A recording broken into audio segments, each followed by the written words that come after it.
The mining vessel Kronos cut a solitary figure against the backdrop of stars, its engines humming softly in the cold expanse of space. Inside, the crew of hardened miners and engineers prepared for their next operation on the fringes of known space. The command bridge, bathed in the glow of various displays and control panels, buzzed with activity as coordinates were set and systems checked. "Another day, another dollar, eh, Cap?" remarked Jensen, the ship's chief engineer, as he leaned back in his chair, his gaze fixed on the star map displayed before them. Captain Helena Moreau, a veteran of deep space expeditions, offered a thin smile without taking her eyes off the forward viewport. "Let's hope this rock is worth our time. The last one was a bust." The crew shared a round of chuckles, the familiar banter a comforting ritual in the vast loneliness of space. Despite their rough exterior, a strong bond united them, forged through years of working together in the void. As they approached the edge of an uncharted asteroid field, the ship's communication officer, Leah, adjusted the frequency on her console, trying to pierce the usual static of space with the ship's powerful sensors. Suddenly, her headphones filled with a clear, melodious sound, unlike anything she had heard before. Guys, you might want to hear this," Leah said, her voice laced with intrigue. She patched the sound through the ship's audio system, filling the bridge with beautiful, haunting music that seemed to resonate in the very hull of the Kronos. The crew fell silent, each member pausing to listen. The music, with its complex harmonies and ethereal quality, seemed to beckon them, a siren's call from the depths of space. "Where's that coming from?" Helena asked, her curiosity piqued. "It's emanating from the asteroid field," Leah replied, her eyes wide with wonder. "I've never picked up anything like it." Jensen whistled softly. "Sounds like the angels are throwing a party. Think they'll mind if we crash?" "Nah, they invited us, didn't they?"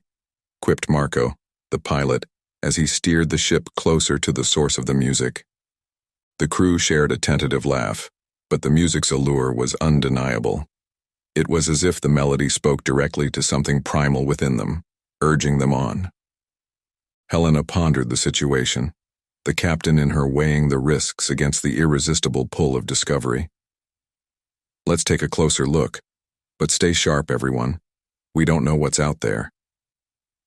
As the Kronos ventured deeper into the asteroid field, the music grew louder, guiding them towards its source. The crew moved with a sense of purpose, their routine tasks momentarily forgotten in the face of this mysterious call. "Feels like we're on the edge of a discovery," Leah mused, her gaze fixed on the sensor readings that danced across her screen. "Or the edge of a disaster," Jensen added half-jokingly, though his tone carried an undercurrent of unease. Helena remained silent, her thoughts a whirlwind of possibilities and dangers. This was uncharted territory, both literally and figuratively. The music, beautiful yet haunting, promised much but guaranteed nothing.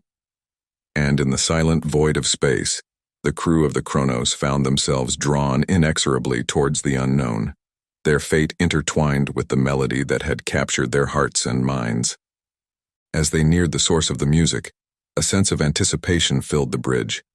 The crew members exchanged glances, their usual banter replaced by a shared, unspoken understanding. They were about to embark on an adventure that could redefine their understanding of the cosmos, or lead them to their doom. Either way, the silent void of space had never felt more alive. The Kronos edged closer to the heart of the asteroid field, its hull occasionally grazing against smaller, drifting rocks.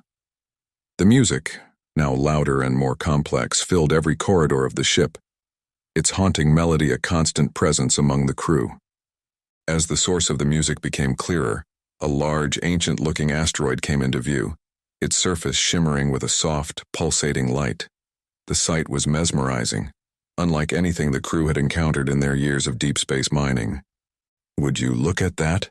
Marco whispered almost reverently, as he adjusted the ship's thrusters to maintain a safe distance. "It's beautiful." "Looks like a disco ball," Jensen quipped, breaking the momentary spell. "Maybe the angels decided to throw a rave after all." Leah rolled her eyes but couldn't suppress a smile. Let's not start planning our dance moves just yet. We still don't know what's causing this. Captain Helena stood from her chair, her gaze fixed on the viewport. Prepare for a closer inspection. I want to know what we're dealing with here. The crew sprang into action, each member performing their tasks with a precision honed by years of experience. Despite the air of excitement, there was an undercurrent of tension, a tacit acknowledgement of the unknown dangers that might lie ahead. As they prepared for the descent, the banter continued, a coping mechanism against the growing anxiety. Think they have room service on this rock? Jensen asked, securing his tools. I could really go for a cosmic burger right about now. Focus, Jensen, Helena chided, though her tone was light. Let's not bite off more than we can chew. The descent team, suited up and ready, gathered in the airlock. They were a mix of engineers, scientists, and security personnel, chosen for their expertise and courage. Remember, we're not just miners today, Helena said, addressing the team. We're explorers. Stay sharp, stay together, and keep communication open. Let's find out what's playing our mysterious soundtrack. The airlock door sealed with a hiss and the team stepped out onto the asteroid's surface, the music growing even more intense, vibrating through their suits. Feels like we're walking into a concert, one of the security officers muttered, his voice tinged with awe. If only we had tickets, another added, earning a round of muffled laughter from the team. The ruins sprawled before them, a testament to a civilization long gone. Structures that seemed both organic and architecturally complex twisted towards the sky, their purpose lost to time. This is incredible, Leah breathed, her eyes scanning the hieroglyphic-like inscriptions covering the structures. Look at these markings. They're unlike any language we've seen. Maybe it's the playlist, Jensen joked, earning a sharp look from Helena. As they ventured deeper into the ruins, the realization dawned on them that they were standing on sacred ground, a place of great significance to its creators. The music, omnipresent, seemed to guide their steps, leading them to the heart of the asteroid. With each step, the melody wove deeper into their consciousness, a siren song promising answers yet concealing untold dangers. Despite the beauty of the music and the awe-inspiring surroundings, a sense of unease settled over the team. They were strangers in a strange land, touched by a mystery as old as the stars themselves. As they moved through the ruins, the banter that had buoyed their spirits began to fade, replaced by a solemn reverence for the site they were exploring. The realization that they were not merely miners, but part of something much larger, a cosmic dance of discovery and danger, weighed heavily on their minds. The team from the Kronos made their way through the alien landscape, their boots kicking up dust that had lain undisturbed for eons. The ruins loomed above them, casting long shadows that seemed to dance in the light of distant stars. The music enveloped them, a constant companion that was both exhilarating and eerie. Feels like we're walking in a dream, Leah remarked, her voice barely above a whisper, as if afraid to break the spell. Or a nightmare, depending on how you look at it, Jensen replied, his attempt at humor falling flat in the solemn atmosphere. The team navigated through the ruins with caution, their lights piercing the darkness of forgotten corridors and chambers. The inscriptions on the walls became more frequent, more intricate, as if telling a story that spanned millennia. Anyone else get the feeling we're being watched? One of the security officers, Ramirez, muttered, scanning the shadows with her light. By what, ghost aliens? Jensen chuckled. Don't worry, I'll protect you from the space specters. Ramirez shot him a glare, but it was clear the comment had lightened the mood, if only slightly. As they delved deeper into the heart of the asteroid, they discovered a chamber that differed from the rest. It was circular, with a domed ceiling from which hung a crystal emitting a soft, pulsating light. The music seemed to emanate from this crystal, filling the chamber with its haunting melody. This must be the source, Helena said, approaching the crystal with a mixture of awe and caution. It's beautiful. Looks like the world's creepiest chandelier, Jensen quipped, unable to resist the urge to lighten the mood despite the gravity of their discovery. The team set up equipment to analyze the crystal, hoping to uncover the secrets of the music and its creators. As they worked, the music intensified, resonating with the very fabric of their beings. "Is it just me, or is this music starting to sound a bit more insistent?" Leah asked, her brow furrowed in concentration as she examined the data on her tablet. "Like it's trying to tell us something," Marco added, his eyes not leaving the crystal. "Let's just hope it's not saying, 'Get out,'" Ramirez said, half joking. The team continued their analysis, but it became clear that the technology and science behind the crystal and the music were beyond their understanding. It was as if the Etherians had mastered a form of communication and energy that humanity could not yet comprehend. As they prepared to leave the chamber, Helena paused, looking back at the crystal. "We've stumbled upon something incredible here. This isn't just a scientific discovery. It's a glimpse into a civilization that could communicate through the very essence of sound. We need to tread carefully." "Agreed," Leah said. "Who knows what other secrets this place holds?" With a sense of reverence and a multitude of unanswered questions, the team made their way back to the surface. The music followed them, a haunting reminder of the mystery they had uncovered. As they emerged into the stark light of the asteroid's surface, the reality of their situation set in. They were explorers on the edge of a discovery that could change the understanding of life in the universe. "Let's get back to the Chronos," Helena said, her voice firm. "We have a lot to report, and even more to figure out." The team nodded, their banter silenced by the magnitude of their discovery. As they made their way back to the ship, the music continued to play in their minds, a haunting melody that would forever remind them of the day they walked among the ruins of an ancient civilization, touching the very essence of a mystery that spanned the stars. Back aboard the Chronos, the atmosphere was charged with an electric mix of excitement and unease. The crew gathered in the common area, the haunting melody they'd encountered still echoing through the ship's speakers, a constant reminder of the enigma they had stumbled upon. "Sounds even creepier in here," Jensen noted, trying to inject some levity into the palpable tension. "It's like the soundtrack to my next nightmare." Leah, who had been reviewing the data collected from the crystal, looked up, her expression serious. "It's not just music.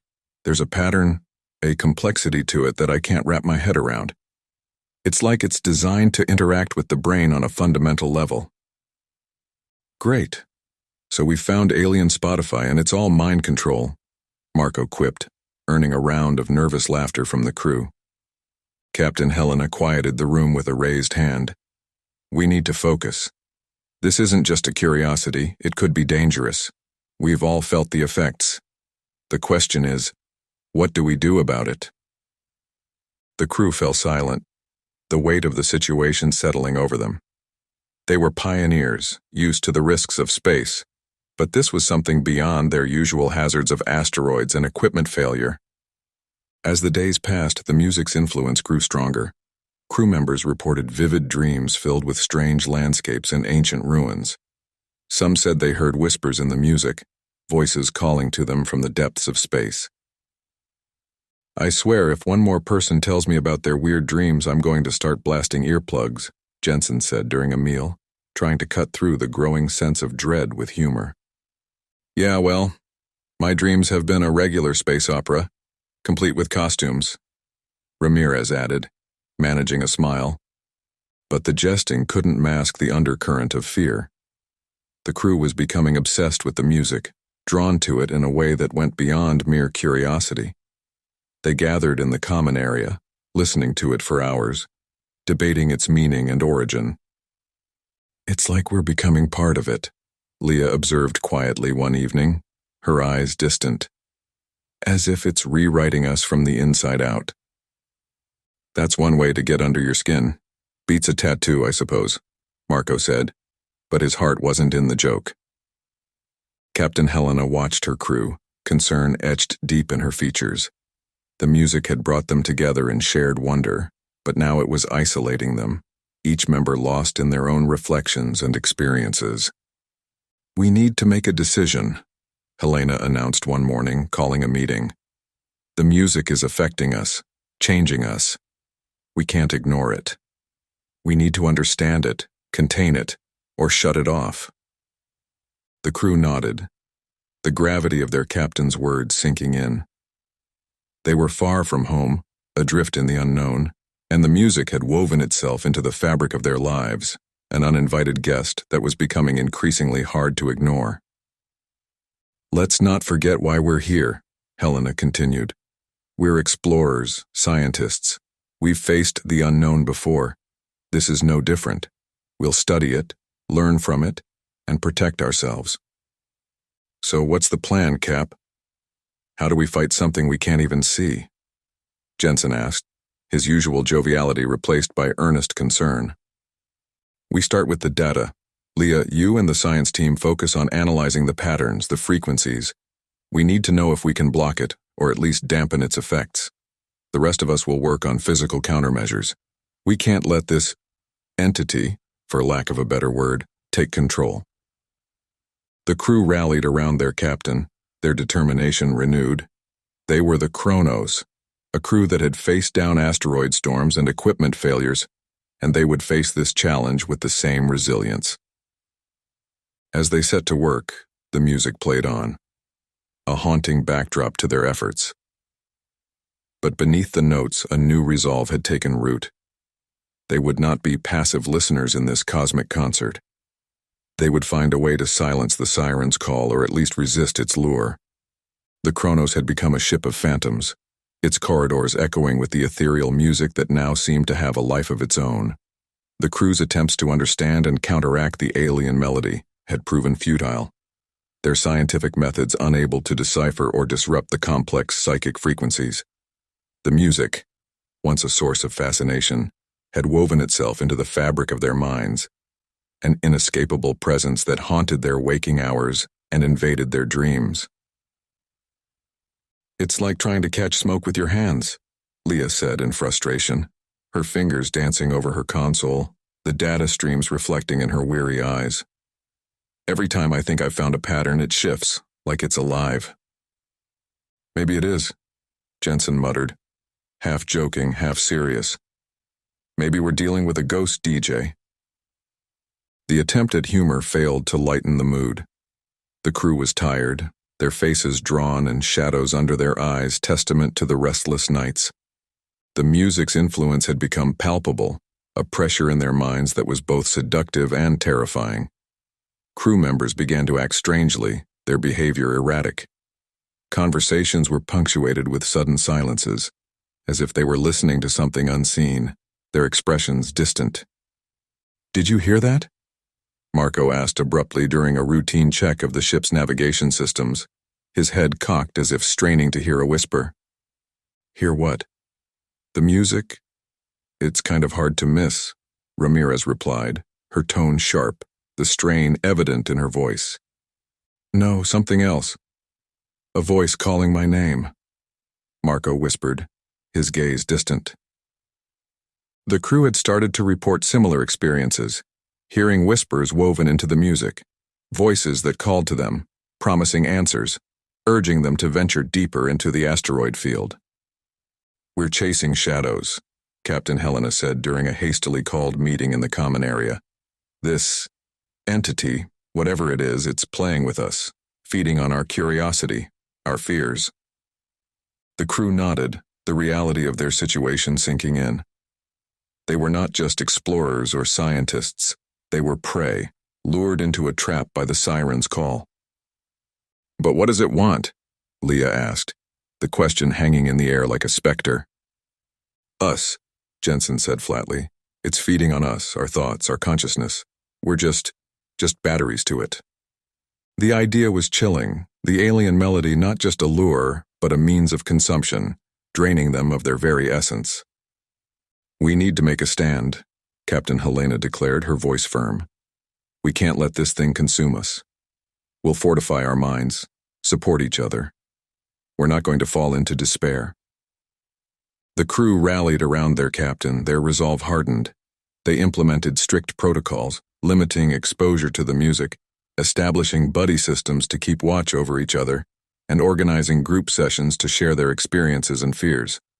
Despite their efforts, the situation deteriorated. Crew members disappeared, vanishing without a trace, only to be found later, their bodies lifeless, an expression of blissful horror on their faces, as if they had glimpsed something beyond comprehension. "It's like it's picking us off one by one," Ramirez said grimly, after another disappearance, "like a spider in a web." "And we're the flies," Jensen added, his usual joviality gone, replaced by a grim acceptance. The Kronos had become a haunted vessel, its mission of exploration turned into a struggle for survival. The music, once a beautiful mystery, was now a harbinger of doom, a melody of madness that threatened to consume them all.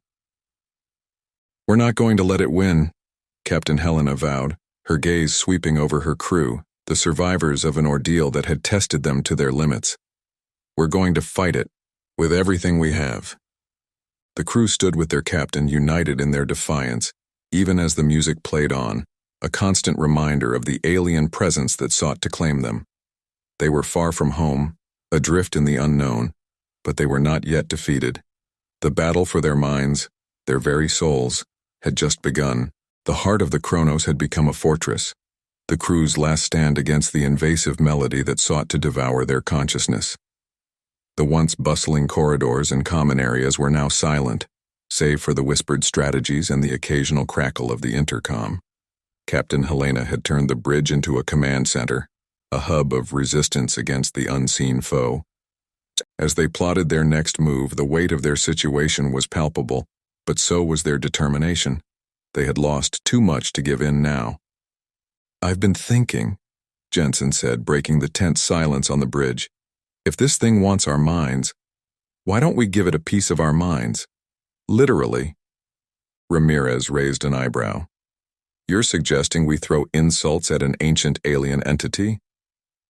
"Well, it's not like our current plan of don't get eaten is working out great," Jensen shot back, a wry smile playing on his lips. Captain Helena sighed, rubbing her temples. "We need a real plan. Leah, any progress on finding a frequency or something we can use against it?" Leah shook her head, frustration clear in her eyes. "Nothing. It's like trying to outmaneuver smoke. Every time we think we have a grasp, it slips through our fingers." The crew's attempts to understand and combat the entity had been fruitless. The alien melody had proven to be more than just sound. It was a psychic force that defied their scientific instruments and their understanding. In the old stories, Marco mused, the heroes always find some magical weakness to defeat the monster. A silver bullet, a stake through the heart. "Great, so all we need is a space wizard," Ramirez said dryly. "Anyone got one of those in their back pocket?" The banter, though tinged with despair, was a testament to the crew's resilience, their refusal to succumb to fear. "We may not have a space wizard," Captain Helena said, her voice steady, "but we have something just as powerful. Ourselves, our minds. This thing feeds on consciousness, right? Maybe we can overload it, give it more than it can handle." The crew looked at each other, the idea taking hold. It was a desperate plan, but desperation had become their constant companion. "We turn our thoughts into weapons," Leah said, her eyes lighting up with a mix of hope and determination. "Flood it with everything we have all at once. Overwhelm it."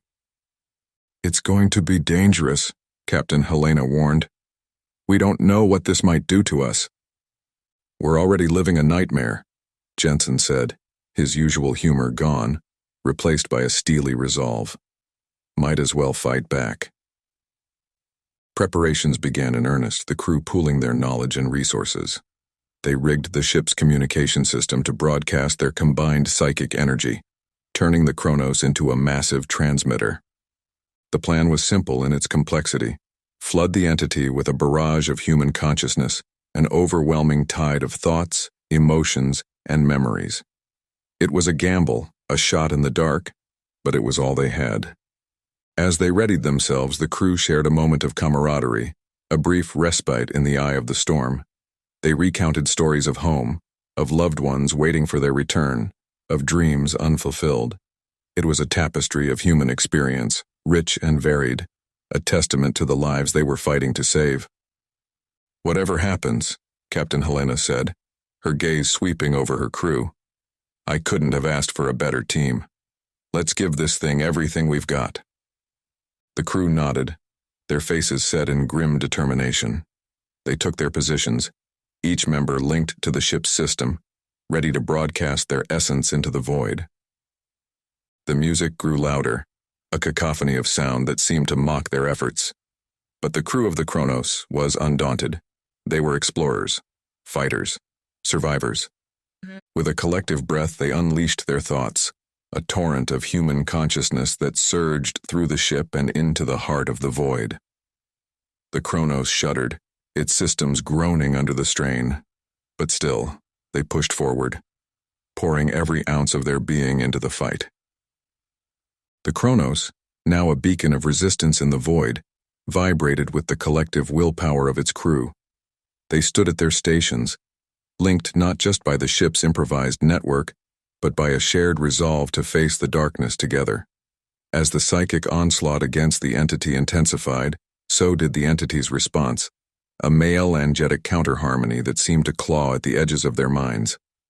"Feels like we're tickling a dragon," Jensen quipped, his voice tight with tension as he monitored the ship's systems, which were straining under the load.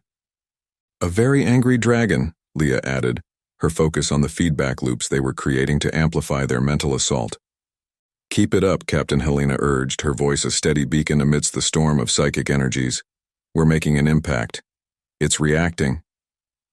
The ship shuddered, a physical manifestation of the battle being waged in the unseen realms of thought and consciousness.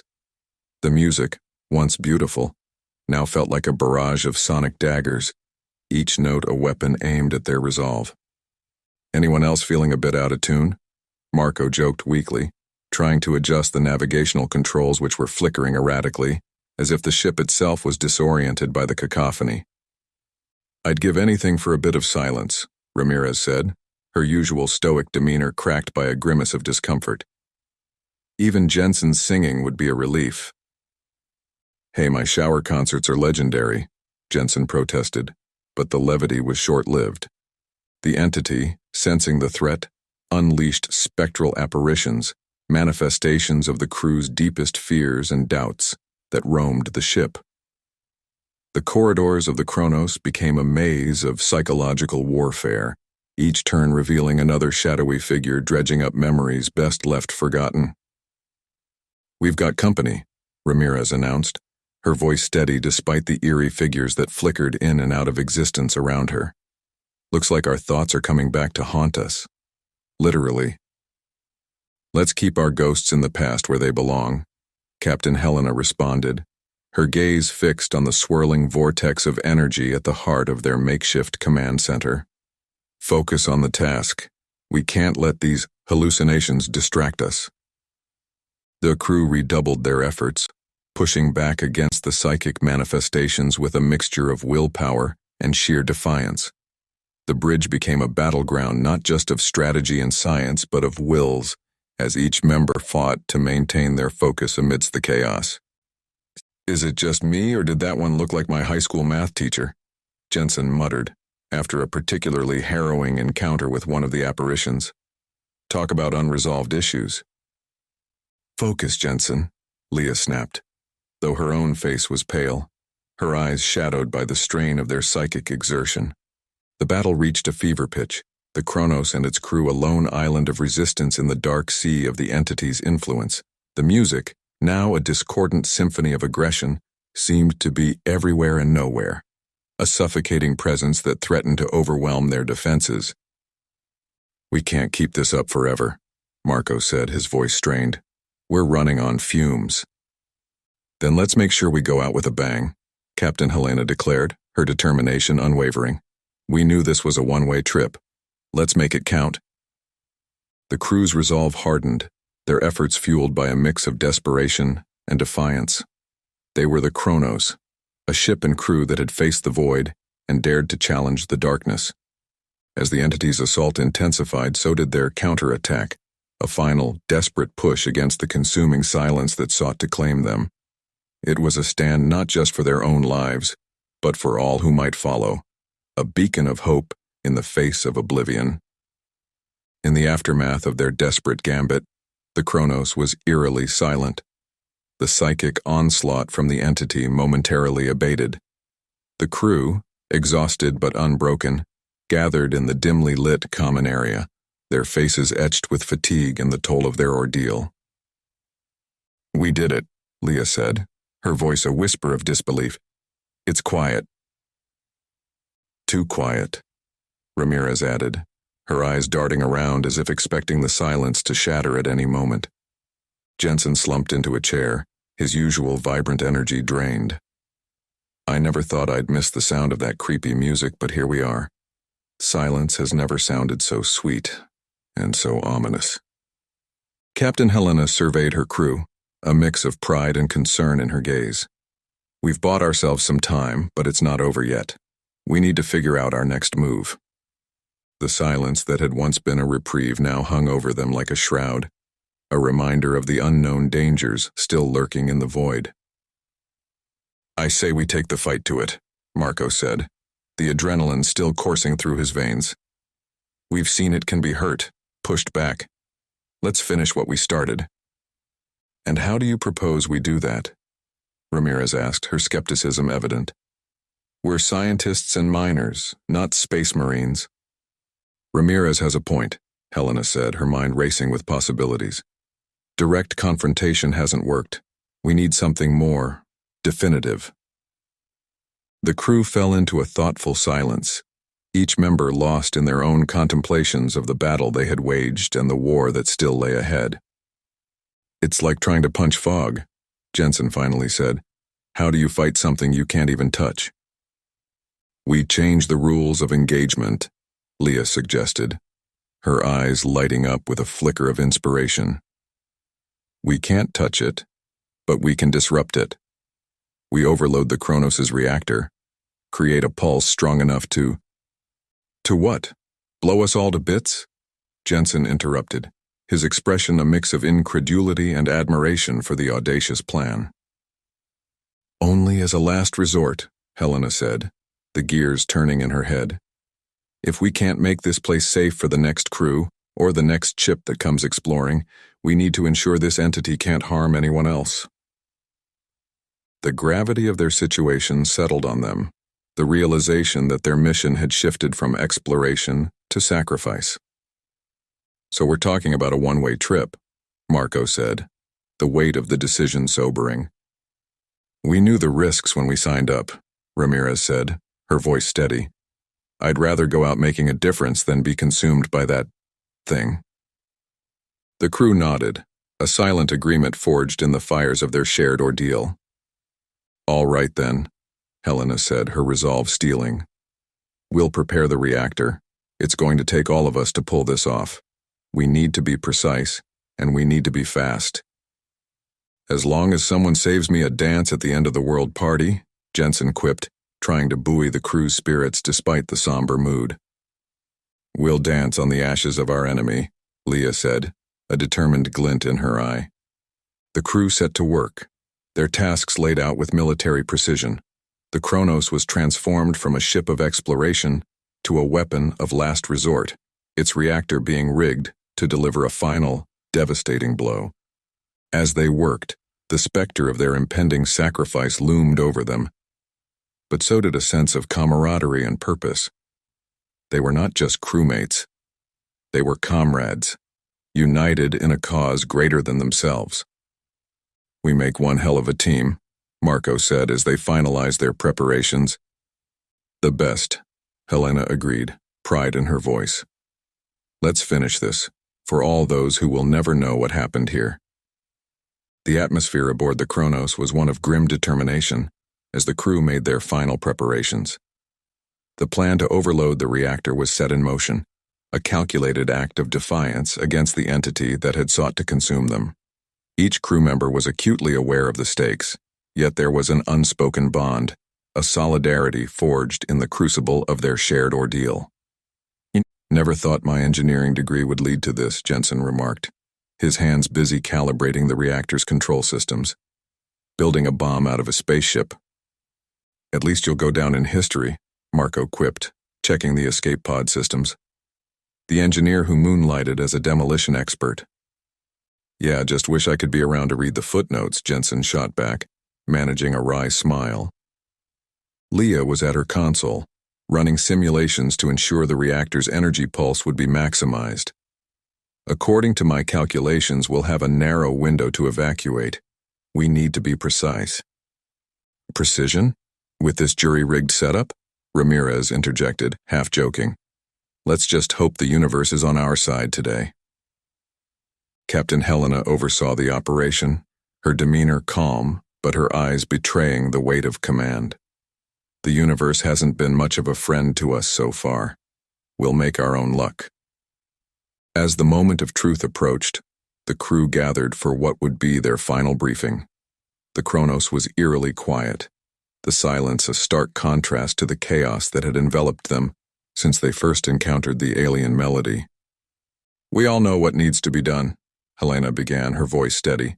We've set the reactor to overload, but it needs to be manually initiated. It's too risky to automate. The entity might interfere. The crew exchanged glances, each understanding the implication. One of them would have to stay behind. I'll do it, Helena continued, forestalling any protests. It's my responsibility. You'll take the escape pod and head back to civilization. Warn them about this place, about what we've faced. No, Captain, that's not fair, Leah protested. We should draw straws at least.